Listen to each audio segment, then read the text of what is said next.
This works. Okay, we are live.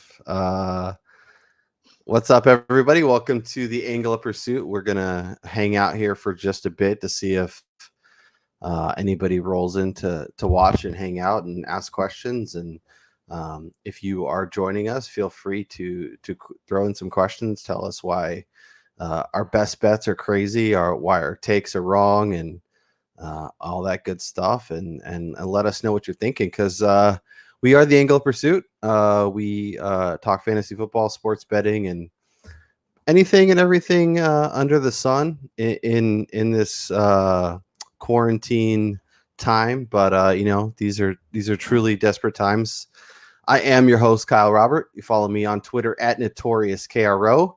With me once again, it's Brian Twining. What's up, Brian? What's going on, Kyle? I'm excited to start talking win totals here because this is my favorite part. Is starting to get in that betting angle. Yeah, well, and you know what, Brian, I'm really excited to talk them as well. But I also have this little thing in the back of my head saying, "Are we gonna have a season? Is there gonna be a season?"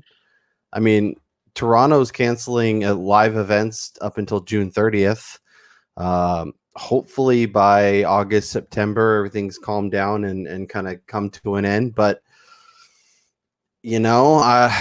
I think there's a non-zero chance that we don't have we have an abbreviated or non-NFL season, which is something I didn't think I'd be saying. But a couple weeks in, extended deadlines, who knows? Yeah, it's so much uncertainty right now. It's just, as a matter of fact, today I was on Twitter at work and I was reading something where somebody had reported that a couple athletic directors at some major conferences were discussing the possibility of playing the football season here in the spring, with the worry that they're not going to be able to get it kicked off in the fall if there was another outbreak. So if we have college football talking about bumping up the season this early, who's to say that the NFL is even going to get off the ground? Yeah, it really is wild times. I'm gonna go ahead and throw this out on Twitter to see if anyone wants to come join us. Yeah, I mean, so we'll move forward. We talk. AFC Win.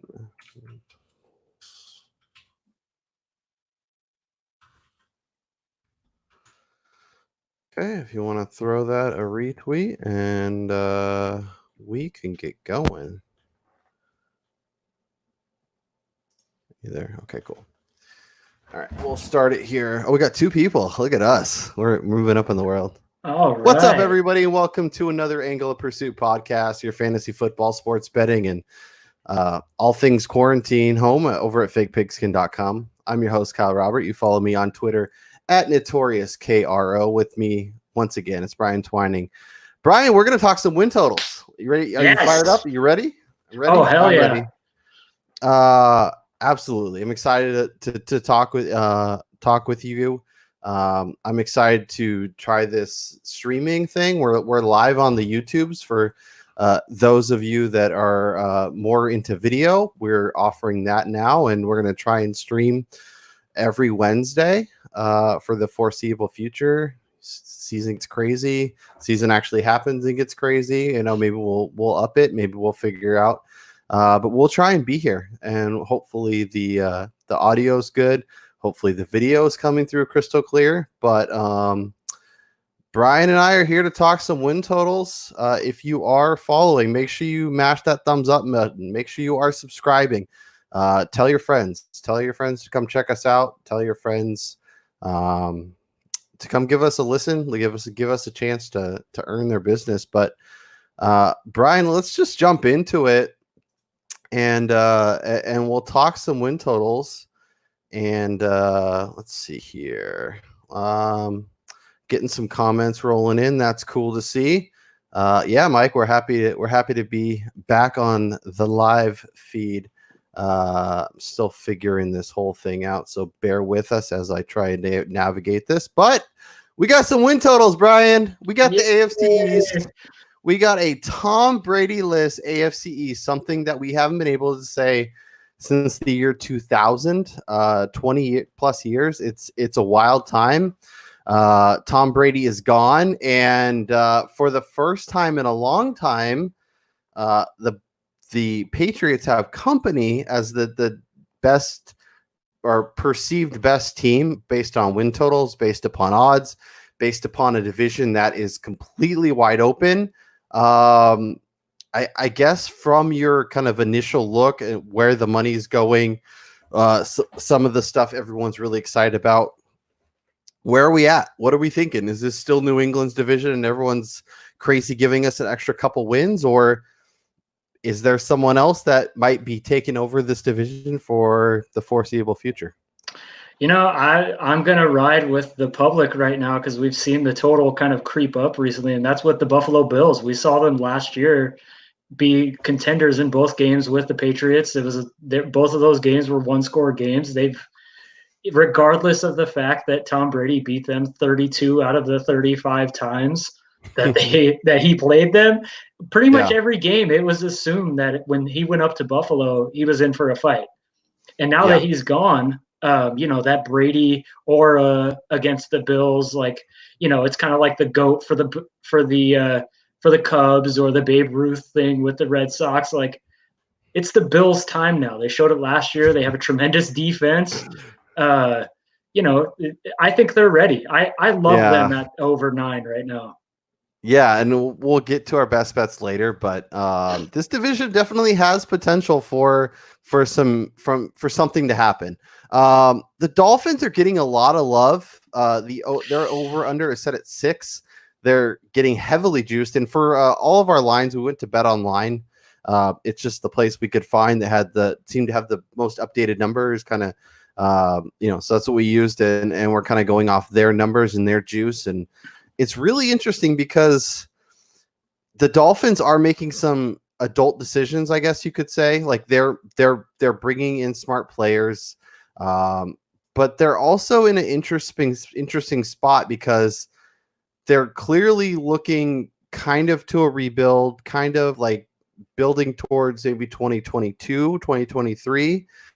And if they bring in Tua and he's their starter, a rookie starter going for 7 and 9 is in his first season. Like, I love Tua. I love his skill set. I love his potential, but like, it feels a little premature. Are you with me? Oh yeah. I mean, they're making moves that will make them a contender in the foreseeable future. I mean, adding Byron Jones on the outside with Xavier Howard, that's going to give them a formidable defensive backfield that teams are going to have a lot of difficulties throwing on. But, they as of right now, they still have Ryan Fitzpatrick under center, who's a poor man to Jameis Winston in a way, where he just likes to, heave it up there. We don't know what we're going to see out of Devontae Parker. Who the hell is going to run the ball for them now? So Patrick Laird is definitely not the answer, as fun as that little 3-week stretch was. I tried him twice during last year's fantasy season, and it bit me in the ass pretty hard. No, it did not work out too well. Yeah, I mean, they added Kyle Van Noy, they added Shaq Lawson, they added Emmanuel Ogbah, stuff that's going to make their defense a lot better this year. They're actually going to have a decent pass rush. They're going to be interesting on that side of the ball, but as we talked about, they have issues on the offensive line. They don't have a running back. I don't know that Jordan Howard is the answer. If it's Fitzmagic in an open division, but we can talk about what we think about the Jets and about the Patriots, but they would have to probably sweep those teams to get to 7 wins. And I don't know if that's something I can see in, this season. Now, they add Tua, and he starts in week 6, and they kind of find some more. I mean, they have obviously a lot of draft capital over the next 2 seasons. This could be a team in 3 to 4 years that we're saying this is set up to be a consistent 9, 10, 11 win team. But at this point, I can't predict that. And based upon where the numbers are, if I can get positive juice on the under, I think that's a spot where I jump in. Yeah, I think they're about a year away, especially let's go back to the Patriots real quick. I mean, we can't just completely discount what they've done on the defensive side of the ball and the fact that they still have the emperor Bill Belichick running the show there. I mean, even with Jarrett Stidham, like they're still going to be a pretty damn good team. And even them at 9, I think you're looking at a good chance that they push at that number. And they're still probably going to dominate the Jets and the Dolphins, with the Bills kind of taking over as the lead dog in that division. Yeah, like I could see this being kind of like how the AFC South has been the last few years, where there's a lot of teams between like 7 and 9 wins. We'll see about the Jets, but let's talk Patriots because I think they are interesting. They're a team I'm reluctant to jump in on because of the Jarrett Stidham factor, but I do kind of like him as a player. I still think he has potential, but this is also a team that Cam Newton, Jameis Winston, Andy Dalton jumps in, and in terms of what we saw from Brady last year and what they may be, I don't know that it's going to be that massive of a difference. Dude, that's so funny you said that, because right as you started naming all those quarterbacks, I just started thinking into my head about the weapons that the Patriots don't have. Like if we had assumed last year that Tom Brady was going to be able to lead this team with a bunch of no names and Julian Edelman and rookie N'Keal Harry, and he couldn't really do it with this band of guys, like why would we think that those other 3 dudes are going to be any better with a downgrade at the skill positions from their previous teams?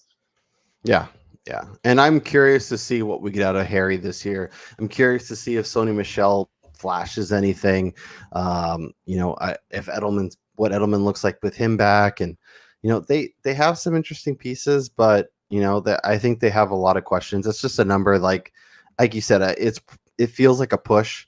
It's just not really. There's no value there, I don't think, especially with all the question marks, all the unknowns. I'm not going there. Let's talk Jets because I think I want to be excited about Sam Darnold because he's still young. He's still younger than Joe Burrow. He still has a lot of potential, but he also has the game against the Patriots on Monday night that everybody saw, where he was seeing ghosts and didn't know what to do. And Robbie Anderson's gone, and Brashad Perriman's their savior at receiver. Hopefully Chris Herndon's back. They still have Lev Bell. I don't know. The Jets are a weird team that, like, I see parts of the team that I'm like, okay, there's something to get behind here, but then they're also the Jets, and they also aren't really doing as much as you'd like. So, man, this is. And they have Adam Gase as their head coach, who couldn't do anything with Ryan Tannehill, who almost led the Tennessee Titans to the Super Bowl. I mean, yes. Gase is a real wild card because he did get. He did have productive seasons with Miami, but he also, like Devontae Parker, Ryan Tannehill, Kenyon Drake, all these guys finally broke out, and he's like supposed to be an offensive guy, and like he couldn't figure out how to use them. I don't know. It feels like a mess of an organization. Bad teams stay bad. The Knicks stay bad for a reason. Kings stay bad for a reason. And I think the Jets, unfortunately, are in there. And the under is getting pounded at 7. And I mean, it's heavy juice to lay. But if I had to take a stand, that would definitely be where I would head. Yeah, I mean, especially in that division with now 3 defenses who can defend the pass really well. I don't see the Jets being able to move the ball through the air very much. Now, before we move off New York, I did want to ask you, which debacle is worse in Jets lore, the butt fumble or Sam Darnold seeing ghosts? Probably the butt fumble, just because it had higher, like it had higher, like it had more on the line. Like Sam Darnold seeing ghosts in a 6-win season, 5-win season, like doesn't really mean much in the grand scheme of things. But that Jets team was a good one coming off of a couple AFC Championship games. Like there's a lot to get behind there that just was not able to come to fruition. All right, I can see that. What about you? You think Sam? Well, okay. I think openly admitting that you're seeing ghosts on the field is pretty bad, especially for a guy who's supposed to be your franchise quarterback. That's very fair. That is very fair. Okay, are we ready to leave the AFC or AFC East? Yes, let's travel away from those cold weather cities for now. Okay. Let's head to sunny side of the states and head to the AFC West. A very interesting division. Obviously, Philip Rivers is gone. We'll talk some AFC South here in a bit. The Chargers, we still don't know what they're doing at quarterback. They're coming in at 7.5 wins. We got the Vegas Raiders, first season for them. John Gruden, 7.5 wins. Got the Denver Broncos, 7.5 wins. And then the Chiefs, who obviously coming off a Super Bowl win, 11.5 is their over under. I guess let's start here because all the 7.5 win teams, I feel like they're one of these teams has the potential to really like be a 9 or maybe a 10 win team. But I'm still kind of kicking it around in my mind about who I think that may be. Is there a team that jumps off the page to you as a team that you think can make that leap? I was on them at a higher number, so I'm definitely going to stay on them as it kind of creeped down. And that's for me, it's the Denver Broncos at 7.5. I like the over there. I mean, even minus Chris Harris on the outside, I do think that their defense is still going to be one of the most ferociously like pass defended teams in the NFL. It's still really difficult to play up in Mile High. I think the offense takes a step forward even with the oddity of the move of signing Melvin Gordon and them coming out and saying they wanted 2 good backs, which I guess that just means Royce Freeman is poor man's trash. Yeah. Like, I don't understand those comments. But I mean, if you look into last year's games, they played pretty much every game close to the cuff, and only a loss to Buffalo, and the 2 games against the eventual Super Bowl champion Kansas City Chiefs resulted in like double score losses. So I mean, they're already playing really close games. You turn a couple of those around. They already had 7 wins last year. So to me, 8 wins should be easily attainable for the Broncos. Yeah, a full season of Drew Lock, obviously like Melvin Gordon and Philip Lindsay, another year Cortland Sutton, Deshaun Hamilton. Like there's pieces, another year of Noah Fant. Like you mentioned, they lost Chris Harris, but they brought in AJ Boye, they brought in Jarrell Casey. They helped their offensive line, bringing in Graham Glasgow. I like some of the stuff they're doing, but if you're going over the 7.5, I think you need the Chargers to kind of fall off, and I think you need to assume that Drew Lock can take a step forward and be better than what we saw last year. And then, obviously showed some skills during his rookie season, stuff that makes you think there may be something there, but also, it isn't like he needs to take a step forward in year 2 as a full starter, as the guy who runs the show for a year, and obviously giving him a couple running backs, helping him on his offensive line. Those things will go a long way. I think Denver is interesting. I just have a hard time getting there with you because last year that's where I was with this team. I was excited about them. I thought, okay, yeah, I know they have Joe Flacco as their quarterback, but I like their defense. I like their running game. I think this team can do enough, and they weren't able to get there, and they kind of frustrated me as someone who backed them frequently. So I'm kind of hesitant to dive in. I also, as crazy as it sounds, think the Las Vegas Raiders might be okay. And I'm considering them as kind of like a team I could, financially invest in, which is, I don't know that investing in John Gruden and the Vegas Raiders is the way to go, but here we are. I do have like a weird, and we've talked about this on, some of the free agency pods we've done. It feels like there's still a move to be made at quarterback, and Cam Newton, Jameis Winston instead of Derek Carr. All of a sudden, I'm feeling a lot better about this team. Even with Jameis Winston's turnover issues, Josh Jacobs is a freaking stud. Tyra Williams, Darren Waller, they have pieces. Their offensive line is better. They showed me a lot last year in a season where I thought they were going to be abysmal. And now with the Chargers, seemingly running out Tyrod Taylor, Easton Stick, or whoever they happen to draft, I think 9 wins is on the table for this team. And with that, I kind of like the over. Ooh, you're going a full win and a half over Well, what the like line is set I'm not saying like if you told me to take the over, if set the over under 8.5 instead of 7.5, I'm probably not taking it unless I'm getting good value. But like I think 9 or even 10 wins is in the realm of outcomes for this team. But that would require Denver to kind of just not be very good and for the Chargers to take a step back. And Yeah.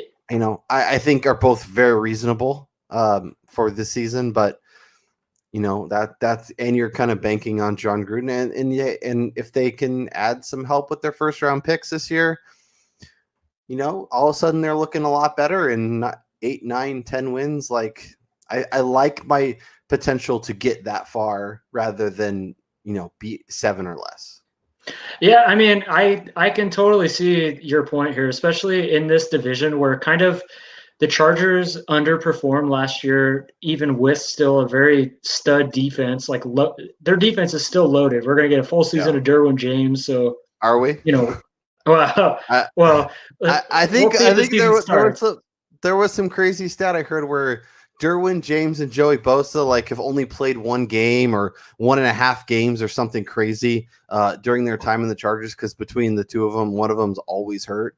Those two guys are probably the two best defenders in the whole division, and that includes Von Miller. That includes whoever you want to throw in that bucket. But in terms of pass coverage, Derwin James is incredible. Joey Bosa, Bosa's talking about teaming up with his brother in San Francisco after this season when he's a free agent, which has Niner fans salivating, which living and being near a lot of them constantly, I know how excited they would be. But this team defensively has a lot of talent. I like kind of the direction they're going. Honestly, getting rid of plotting Melvin Gordon. We saw what Austin Eckler could do last year. Without a quarterback to pick you to win 8, 9, 10 games, and also they signed Cam Newton.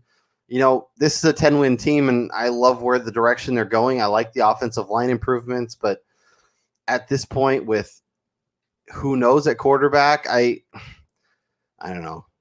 Might be the time, because you can get them at 7.5 minus 120. Because the second they sign Cam, that's going up at least a win.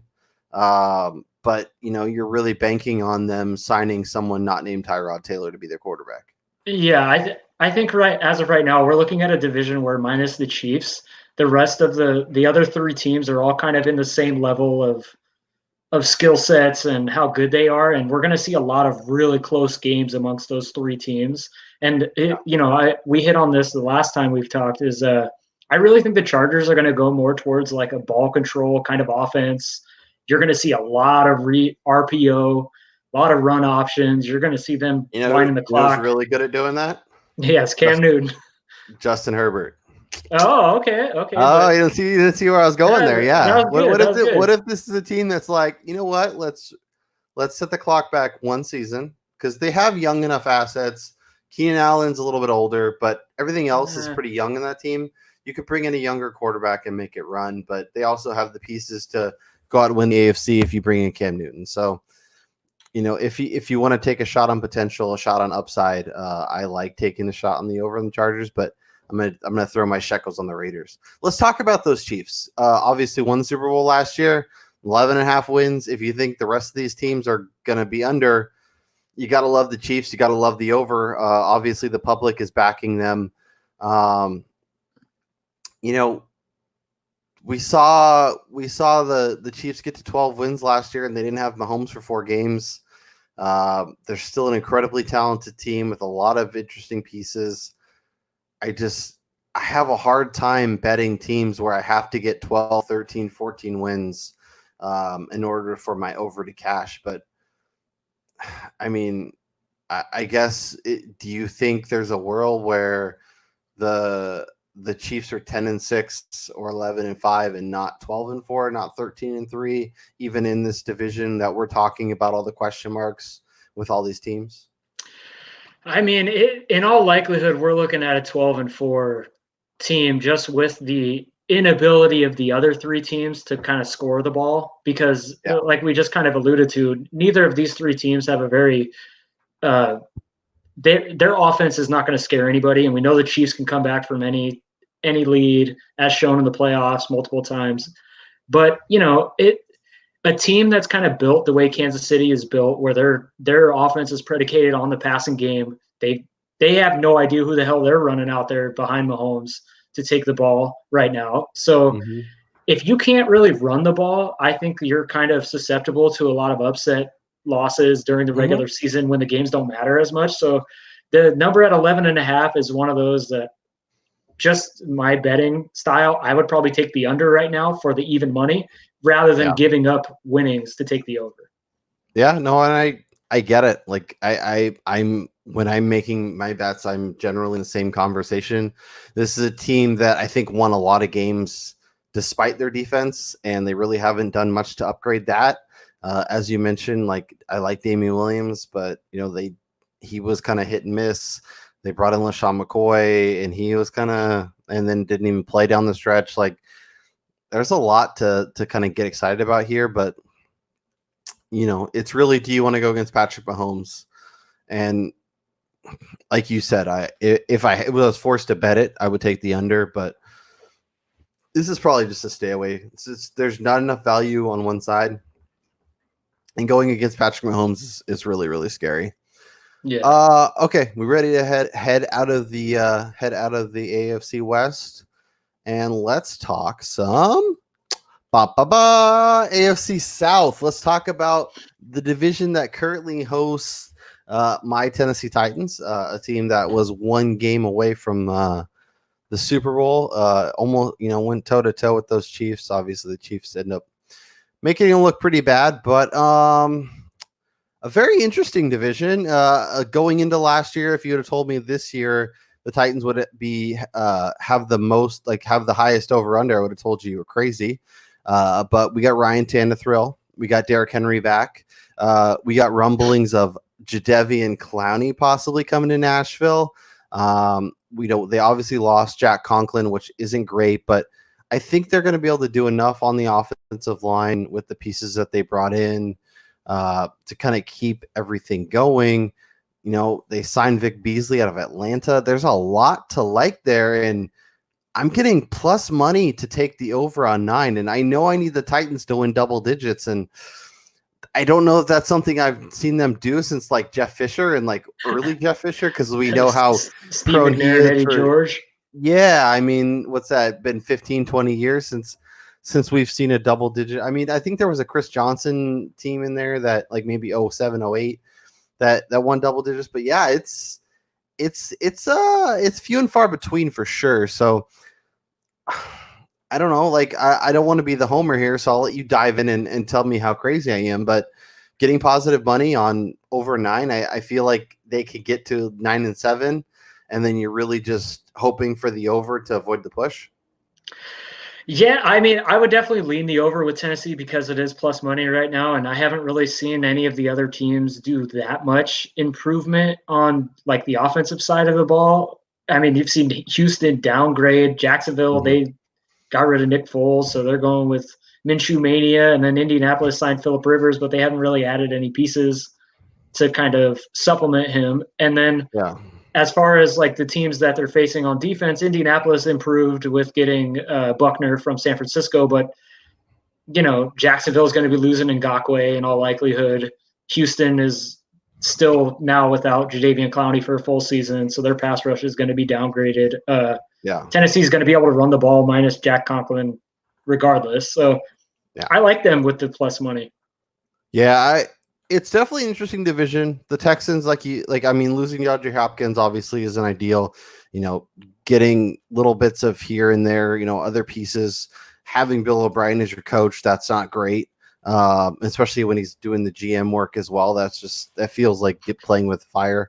But this is one of those divisions that like every year that you think you kind of have an idea on what it's going to be, and all the teams are kind of just lumped into that chunk. So it's really hard. As you can see, the Colts at 8, the Texans at 8, the Titans at 9. Like they're all kind of in an interesting group. And I know we've talked some Phil Rivers, but like, of the AFC teams that have made big moves, like one of the questions from our chat, Like I think the Phillip Rivers move is going to be more impactful than we kind of think at this point, even though they lost Ebron, even though they don't really have as much at wide receiver.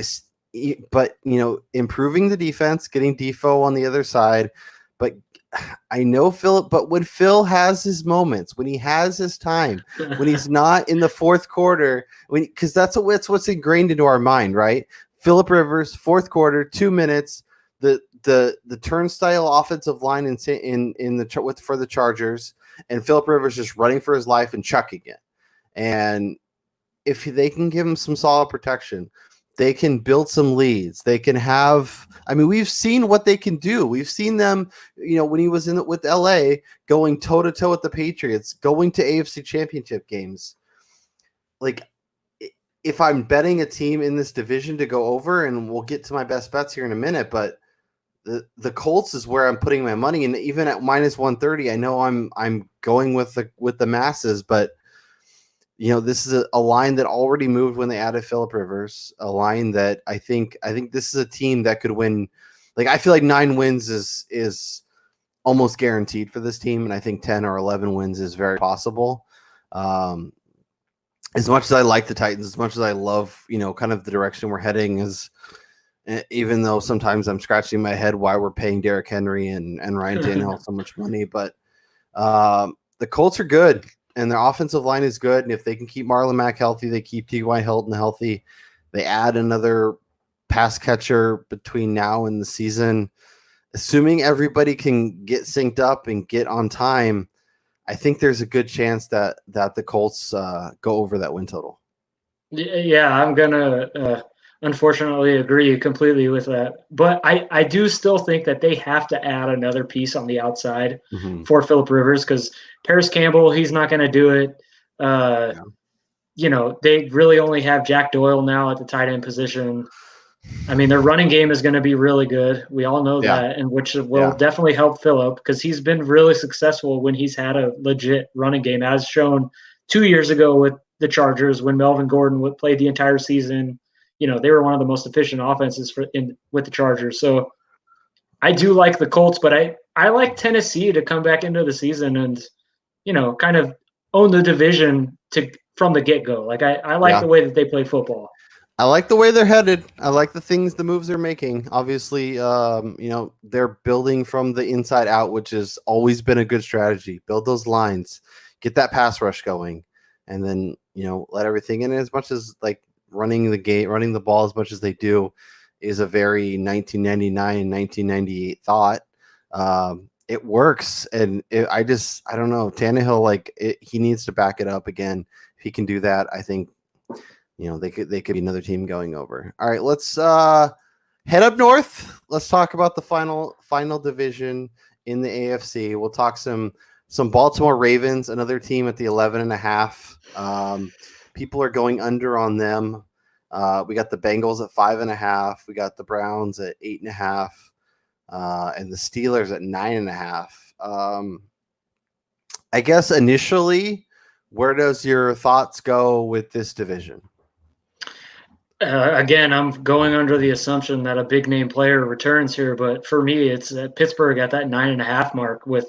If Big Ben returns, to me, it's unquestioned that they are going to compete with Baltimore for the division title. Just seeing what they were able to do last year with Duck Hodges and Mason Rudolph at quarterback, and an uncertain situation going on in the backfield, and all sorts of injuries on the outside. Juju missing tons of games, and Vance McDonald being injured. Like, they were probably one of the most beat up teams of the season last year, and they still put up 8 wins. So to them to get 2 more, if they have their all-time all-pro quarterback back, and Juju, we get a full season under him, they get a top-end running back in the draft. I was reading today, there's some rumblings they like Jonathan Taylor out of Wisconsin, matching him with James Conner, kind of keep both of them healthy. Like, I think Pittsburgh is the team has the number right now that people should be betting, especially with plus money on the over there. Yeah, I mean, obviously, so it is interesting because we were looking at some numbers, and then We did a little checkup today before we went live just to make sure that our numbers were kind of reflecting. And it's interesting to see some of the movement. They're obviously, the Steelers are always going to be a team that the public backs, just because their fan base is so diverse, so national. But I don't know. They're one of those teams that, like, obviously you bring up great points. If you have a healthy quarterback, you bring James Conner back. You have a full season of Juju. They brought in Eric Ebron. That's still a really well-run organization. The defense is good. But, like, 10 wins in this division, especially with the flaming hot takes that are about to come out of my mouth about the team we're going to talk about next. Please. I can't do it. I can't do it because we're heading to Cleveland. We're talking about the Browns. And I'm all in. I'm back in. Stefanski and Baker, and this team is so good. And they're producing. They're adding Jack Conklin. They added Austin Hooper. They have. This is an April Fool's joke, right? No, this is very legit. This is very, very legit. This is not draft day. I'm not Kevin Costner. This is not Vontae Mack. No matter what. But I do like Cleveland Browns. They have so much to like. They have pieces on both sides of the ball. They got rid of the soup kitchen. They got they're gonna be a good. They're the ultimate paper champion. Like, their pieces just don't seem to mesh. I mean, you have a volatile quarterback playing with two very volatile wide receivers who can't seem to keep their mouths shut. I feel like we're watching a housewives show on BET or on VH1 right now, rather than watching a professional football team out there. Like, I don't know. I just cannot get sold on the Browns. Yeah.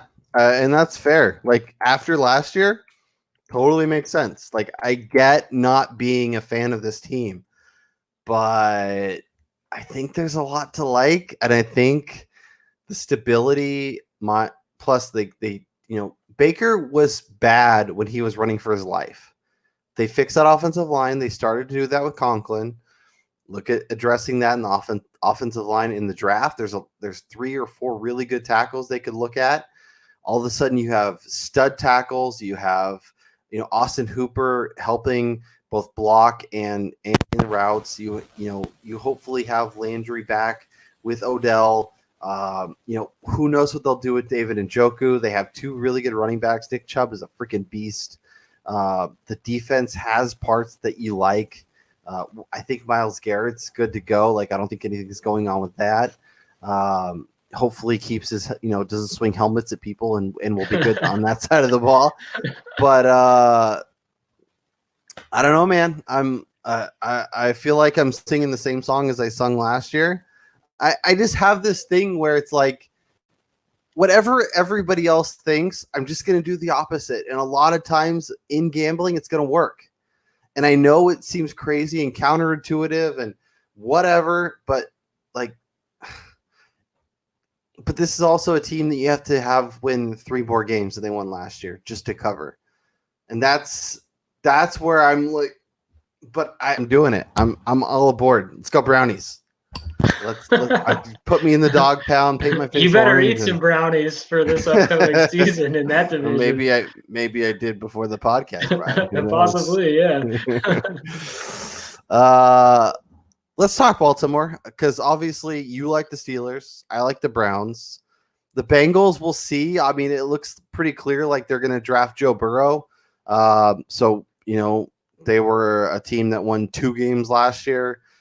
The rookie quarterback, even with the pieces they have, AJ Green to Indy seems like a move that would make a lot of sense for a lot of teams.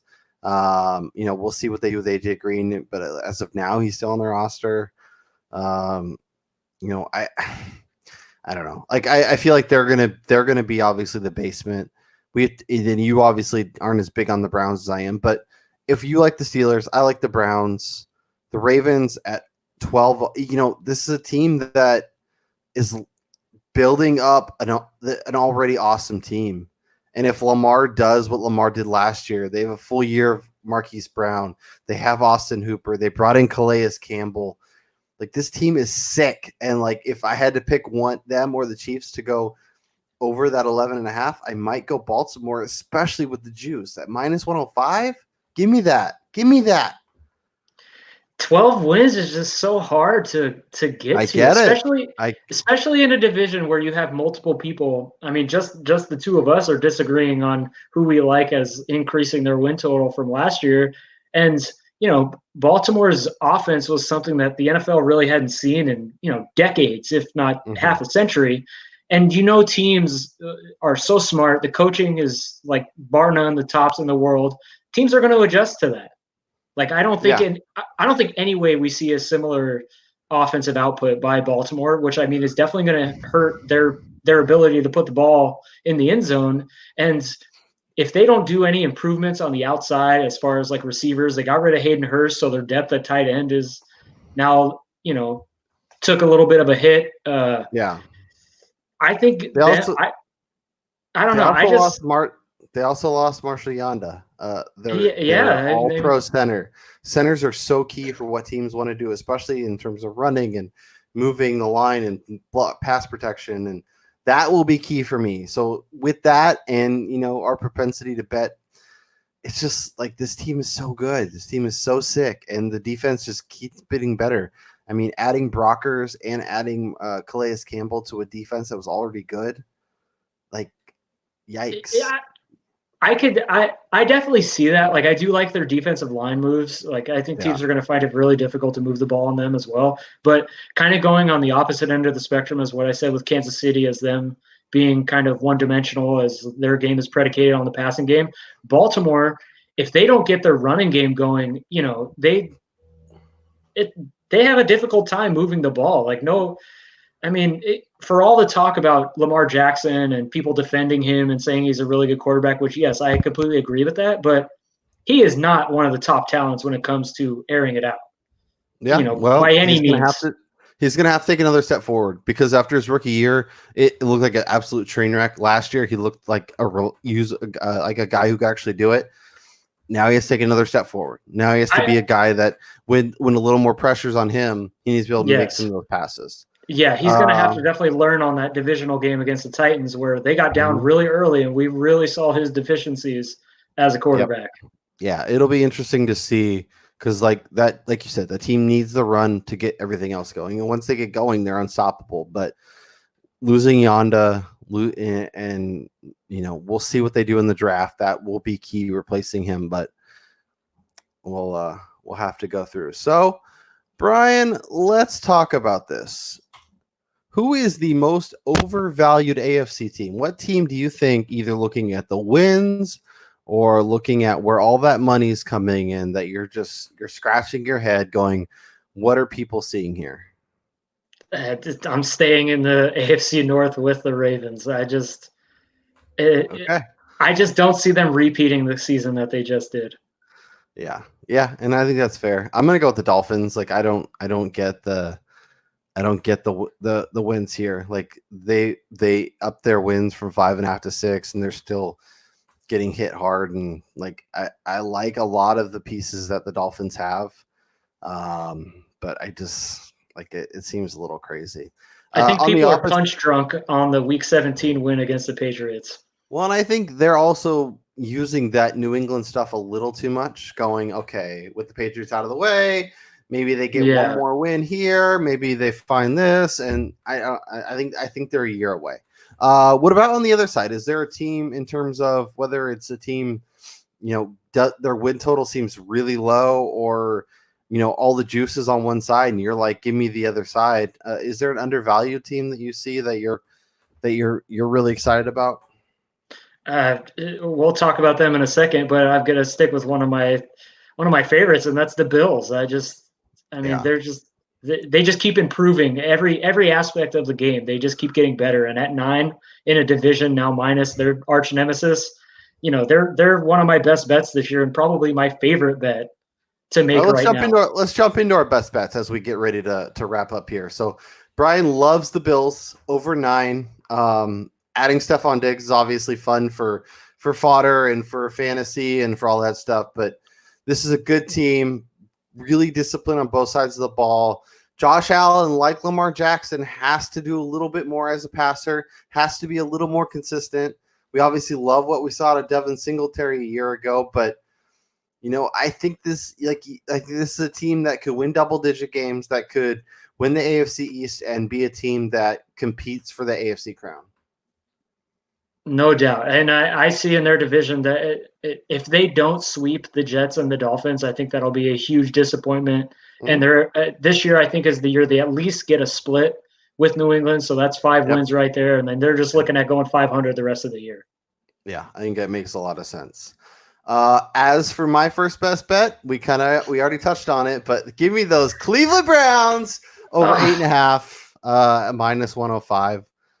I think and you may be right. They may be a paper champion, but just looking at the pieces they continue to put together, and if Stefanski can organize something, build a nice solid offense where Baker can make quick decisions, because he's really good when he does that.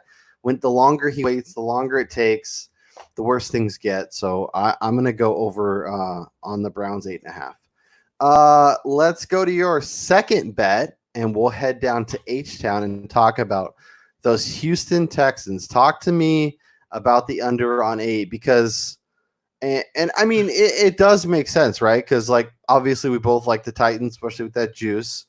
I like the Colts, and if they're stepping forward, someone's going to have to come back to the pack a little bit. Team that loses DeAndre Hopkins, a team that loses Jadeveon Clowney. Bill O'Brien's their coach. 7-9 feels like a very reasonable outcome for this team.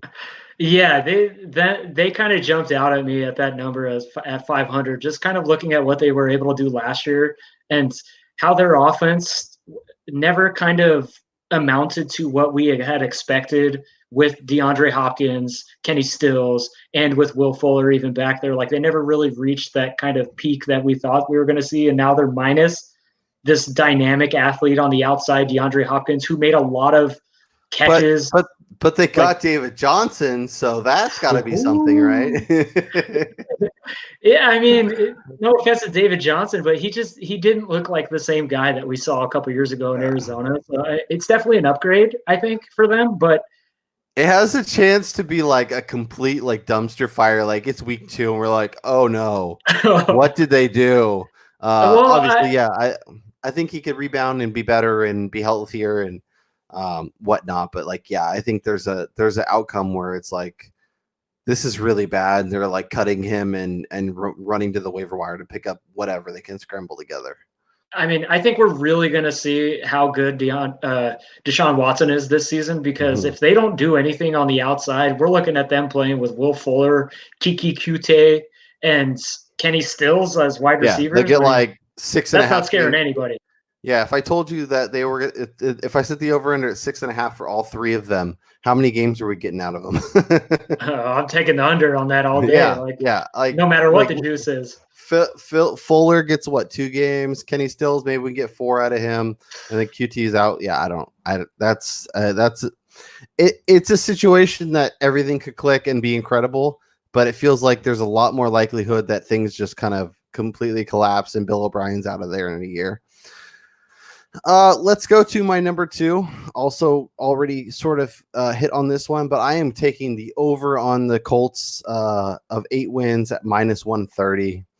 Another heavily juiced, but I just think it makes too much sense. I think this team with Phillip Rivers is too well run. I think 9-7 is their floor. I think 10 or 11 wins is their ceiling.